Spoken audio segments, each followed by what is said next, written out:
My name's Quinn Street. This is Morgan Marie Macy from all over the place. That's where she exists. Everywhere. I am everywhere. And we're going to be conducting an interview today for our opening episode here. And it's basically an aspect of what is called schema therapy, which I actually know nothing about right now, but it was developed by Jeffrey Young, PhD, and Gary Brown, PhD.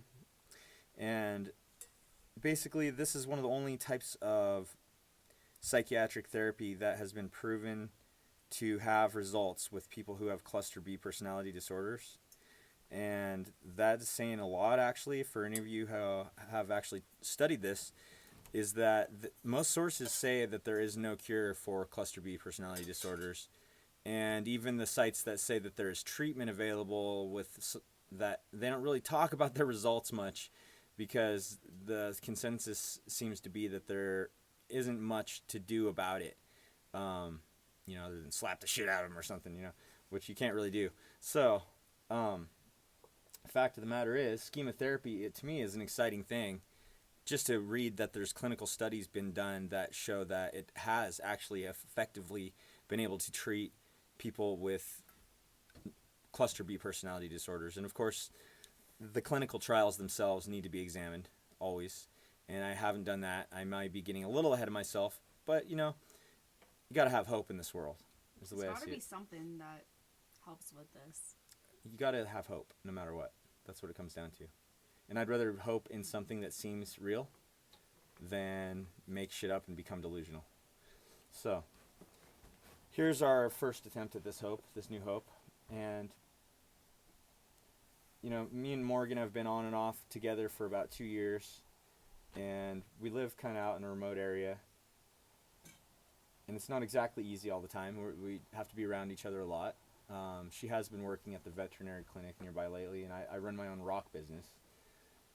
So it's not exactly conventional. Yeah, I'd pay people to take that one out of here. It's a rock, though, yeah. it's a piece of petrified wood, actually, which is one of your specialties. Yeah, but if I can't convince someone of that, then I have to pay them. Actually, no, the reason why this one is so cool is because you can tell. It looks like a Triscuit. Looks like a piece of metamorphic foliated oh, you're right. Yeah. You can tell that and it has some opal in it. It's like an opal sandwich. Yeah. With See, she's learned. Wood. She's learned quite a bit since she got here. Hi, buppers, and this is Osha Bear. She's the biggest love who's about to steal my spot in the sun. Nope, just kidding. She's my best friend.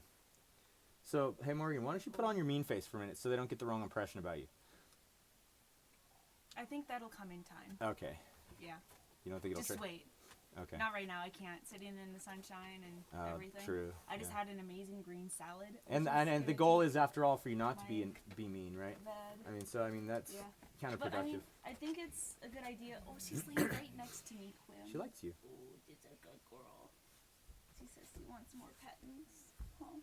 And what does she do when you're not being so nice, though? She runs away. Why don't you tell the people about that? When things start to get intense,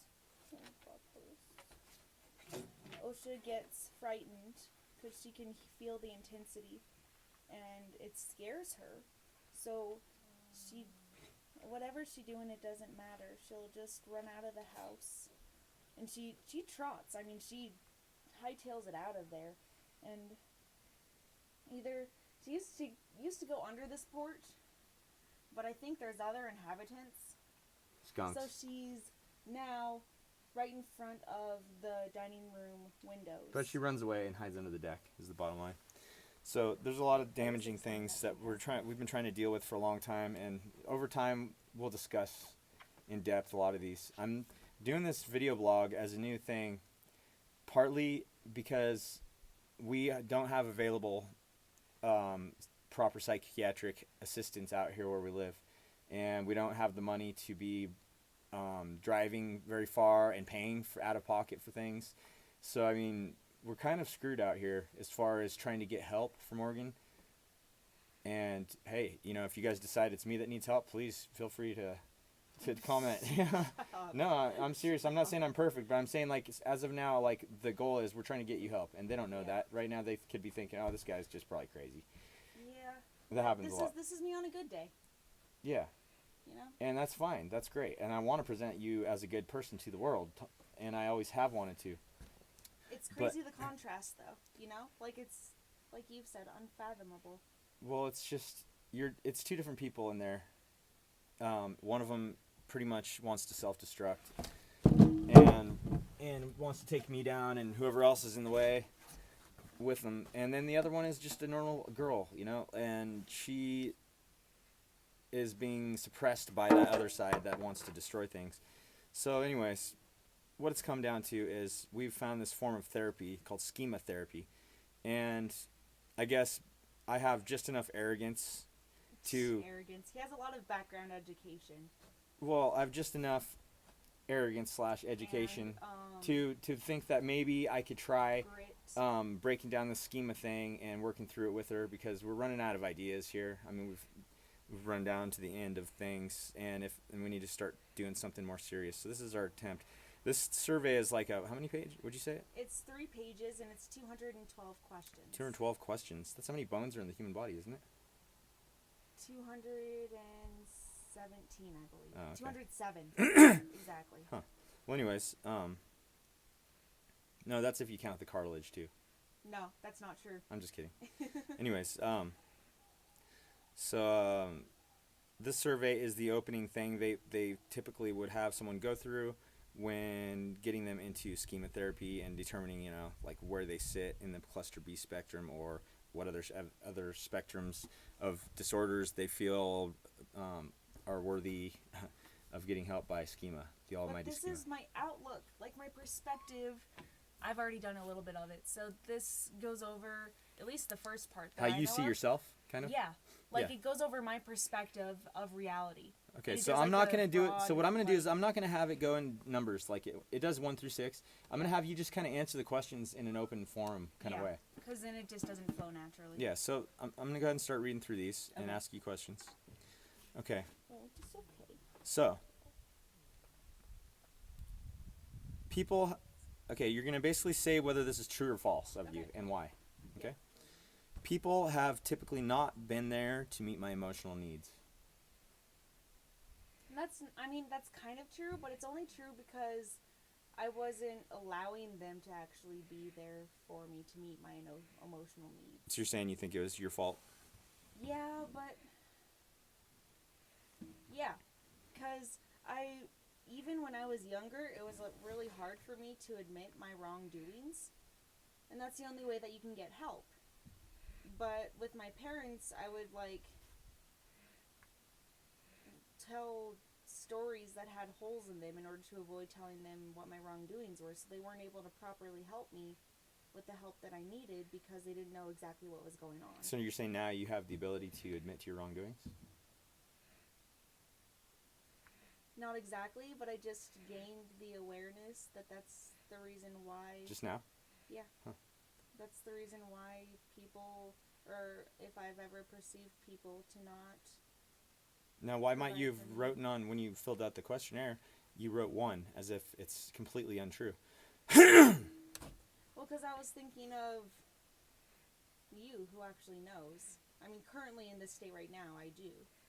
What, have emotional needs met? If that were the case, wouldn't you not be having problems? Or is that difficult to say? That's true. Well, maybe. I guess that would also be implying that it would be, that is the sole factor involved, is that you're not getting your needs met, which would mean it's your environment's fault, right? Yeah, but that's not true. It doesn't really matter where I am. And I've proven that because I've been a lot of places in the past 2-3 years. Right. Yeah. Okay. Let's go on to the next one. 2. True or false, I haven't gotten enough love and attention. I think we're talking about your whole life. I know. In my childhood, I was really coddled, honestly. So you got a lot of attention. Yeah. And I got a lot of praise because I was smarter than my counterparts growing up. Counterparts? I mean, mostly in elementary school, my peers. Were you? Yeah. I'm really good scholastically. Like, I will fucking kick the shit out of that stuff. But when it comes to other stuff, Like what? like social, Like what? social things. See, I've come to find that you seem very, very social and outgoing and able to talk to people fluidly. Yeah, but that really depends on. But it's not real. I mean, some of it's real. What do you mean? It really depends. You're faking it? Like, a lot of the times, I do, like, if it's some stranger, like, and they ask me how I'm doing, and I'm not feeling good, like, I mean, that's what most people do, but it's still...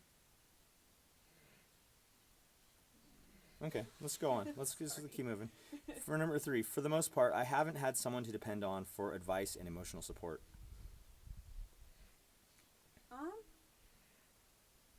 Most of my life I did, but then again, that thing where I don't, like, admit to my wrongdoings and I'm not able to be real with those who could be there for me. And were you able to accept advice from people? No? Never really?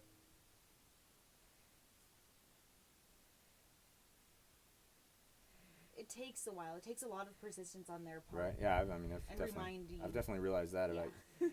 So eventually it happens, but it's like I'm an unbroken horse. It just takes... You just don't want to listen.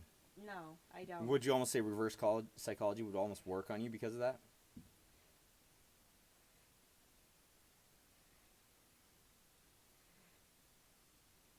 I think so, honestly. Weird.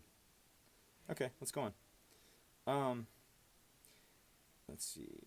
For the most of my life, I haven't had someone to nurture me, share themselves with me, or care deeply about everything that happens to me. For most of my life, is that how it starts out? Yeah, it just says most of the time. I haven't had someone to nurture me, share themselves with me, or care about me deeply in everything that happens to you. Do you feel like you've always had someone who cares deeply about you? And nurtures you and shares themselves with you? No, not always. But then again, that makes, like, I question it with how I share myself and how close I allow people to get to me. That's not what it's asking, though. It's asking what you feel about other people. Yeah, I feel like most of the time that's how Most of your life you've had someone to care for you? Yeah. Okay. I mean, if not, like, my parents or my significant other. So your parents seem to care deeply about everything that happened to you?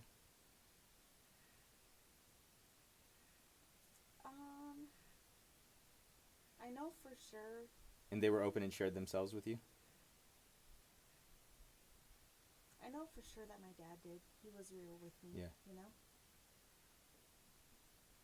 Okay, let's move on. For much of my life, I haven't had someone who wanted to get close to me and spend a lot of time with me. I can't say... Wait, so it's saying that I did or didn't?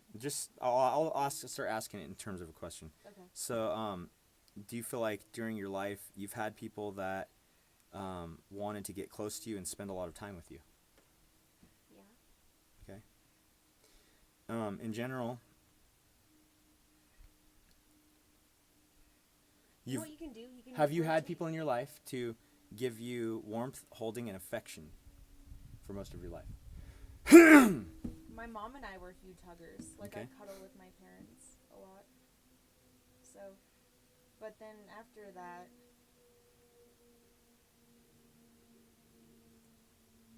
I haven't really, I mean, sometimes, but not as much. Let's move onwards. For much of your life, have you felt that you're special to someone?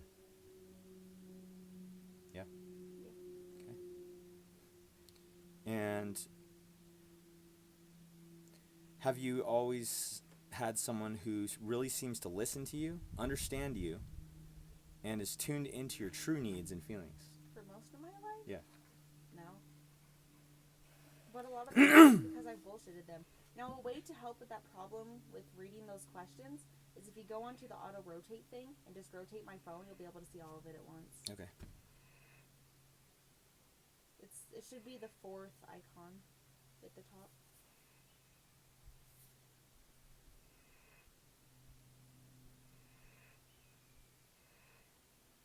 Got it. You see those little fly things? Where their wings are bigger than their body. They're flying around a lot. No.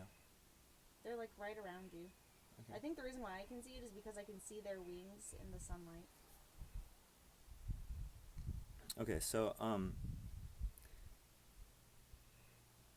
how much in your life do you feel like you've had a strong person around to give you sound advice or direction when you're not sure about what to do?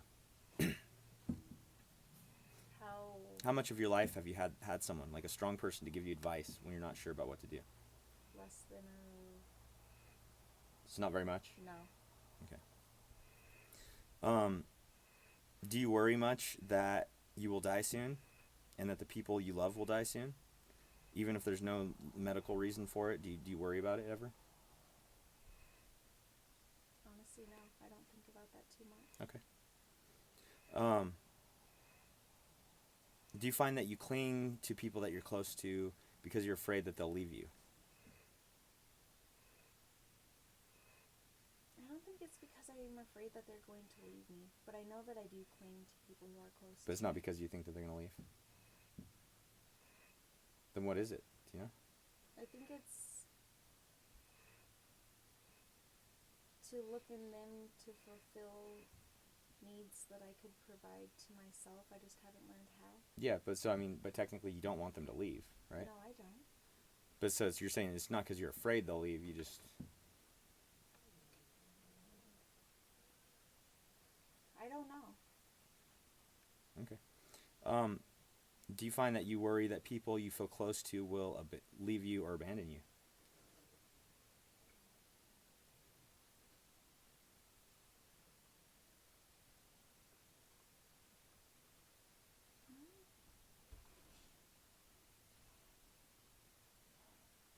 I don't. You can always say, I don't know. I don't know, honestly. Okay. Can you always go over some stuff later, you know? Yeah.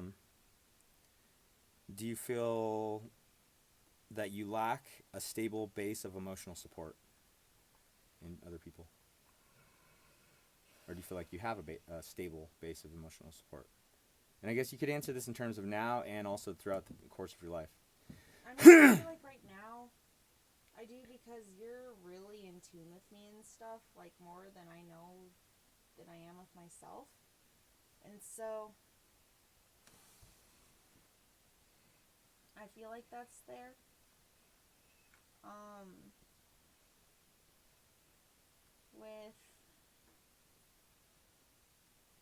I mean, I've lied a lot of my life. Like, a lot of my life. And a lot of people, even if they felt that there was something wrong with what I was saying, would go along with it. Mm-hmm. So... Why do you think that was?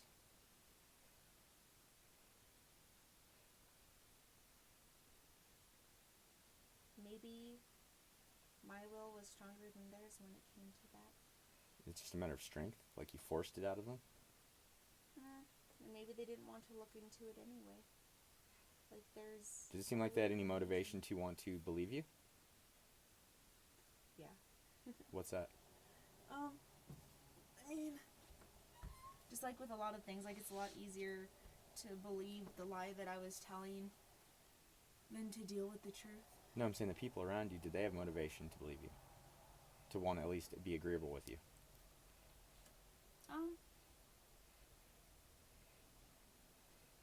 Well, for a lot of my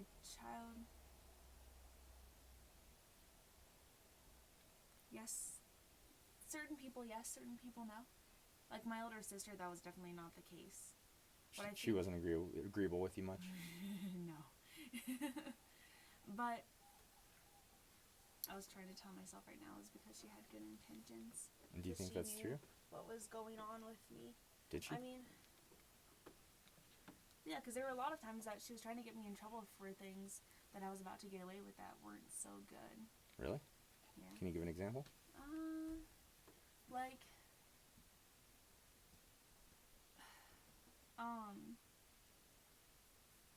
I guess it didn't turn out to not be so good, but she worried about me, like, when she started hearing rumors, like, bad rumors about me interacting with guys socially.